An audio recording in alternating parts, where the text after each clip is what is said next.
പാർട്ടിയുടെ എല്ലാ തലത്തിലും കൂടിയാലോചന ഉണ്ടാവും. അത് സ്വാഭാവികമായിട്ട് ഉണ്ടാവുന്നതാണ്. ഞാൻ പറഞ്ഞല്ലോ, 2 മുൻ KPC പ്രസിഡന്റുമാർ, ഒരാൾ MP ആണ്, ഒരാൾ ഇപ്പോൾ MLA ആയി വന്നിട്ടുണ്ട്. രണ്ടുപേരും തമ്മിൽ കാണുന്ന പോലെ ചർച്ചയാക്കണം. ഒരു പ്രത്യേക കൂടിക്കാഴ്ചയില്ല. ഞങ്ങൾ ഇവിടെ ഉള്ളപ്പോൾ കാണാറുണ്ട്. ഞാൻ ചിലപ്പോൾ അദ്ദേഹം താമസിക്കുന്ന സ്ഥലത്ത് പോകാറുണ്ട്, അല്ലെങ്കിൽ അദ്ദേഹം ഇവിടെ വരാറുണ്ട്. ഇത് സ്വാഭാവികമായിട്ട് നടക്കണ്ട. അത് ഇപ്പോഴത്തെ മുഖ്യമന്ത്രി ചർച്ചയായിട്ട് ഒരു ബന്ധവുമില്ല. ഏതാ?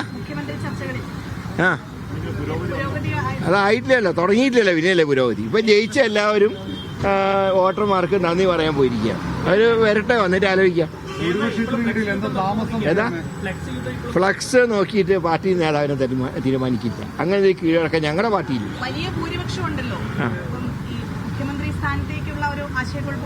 ഒരു ആശയക്കുഴപ്പമില്ല. അതൊക്കെ സെക്കൻഡുകൾക്കുള്ളിൽ തെരഞ്ഞെടുക്കും.